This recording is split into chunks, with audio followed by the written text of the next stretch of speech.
Your website actually has a really interesting graph that explores these concepts. Yeah. I can, I Yeah. should, I may.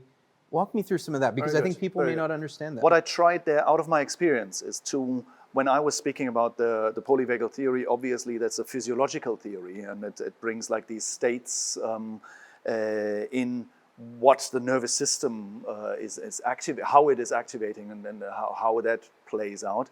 And I matched that with what I experience in my practice with these psychological states of, like, when we're in that social engagement system, we have options. We may do things or not, and that's okay. We're in this openness, right? Where we're open, we're curious, we can have a conversation or not, and there's little pressure, maybe an intention that, and that then changes when we go, when there's more demand facing us. Then it changes from I may to I can. I can do my email now, right? I have 5 minutes, I can do this, and that's okay if you can handle it.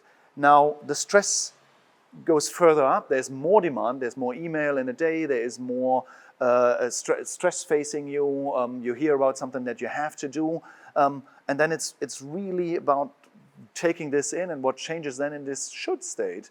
Well, I should really get going, I should go home and work and not have a second pint of beer. I should really spend more time with my children. And these shoulds weigh on us psychologically, and they represent the same stress, right? This activation.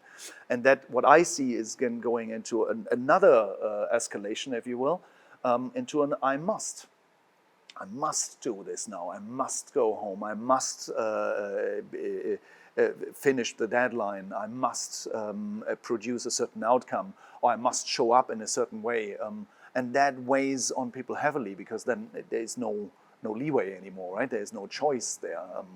It's a lot of pressure that builds up. And that then, when we go into this collapse state on the physiological side, when actually we shut down, we can't anymore, that goes into this overwhelmed I can't. And people say that in the office. They're like, I can't deal with this anymore. I can't understand. I can't help myself, right? And this is this very debilitating, a very unfortunate state to be in. How do you handle, though, reality? I mean, sometimes things do come at you. Sometimes you must do things. Sometimes you should do things. Yeah. How do you balance that? The short answer to that is we're reacting with self-awareness. And we're raising the self-awareness of, like, what is going on while you're facing these shoulds and or musts. And then you actually learn to respond instead of reacting to any of this, like a knee-jerk reflex, bad habits, coping strategies that don't help you or make it worse. But here is then really to be able to take a step back and respond to the situation that you're in. And you can respond to a should. If you hear yourself saying, I should do that, that's already the signal to probably slow down and take a break, right? And apply some self-care. Now, I want to go into sort of the high end of the negative, but let's go into the positive first. I mean, social activation, you were talking about that. I think people understand stress. They understand fear. They understand a lot of those kinds of responses. What does social activation look like in real life? What should people be looking for there? It reminds me actually of a case I just recently had, where a client of mine, I asked her what was good about her Sunday afternoon. She knew she was in a social engagement system because it felt good, and she felt calm, she felt more present.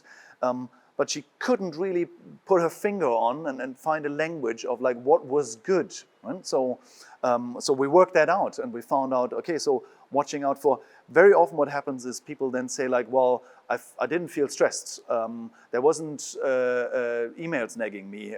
I didn't have to finish anything, right? So we're looking into what is not there, but then what was there instead? So there was no email, what was there instead? Well, there was an empty inbox, okay, but what was there? Oh, there was a conversation with a friend. Oh, there was a late afternoon meal without a deadline, without time constraints, right? Or seemingly no time constraint. And we're finding really this, to finding a language and an awareness of what is actually good, and what do I need to look out for. And that's a challenge for a lot of people.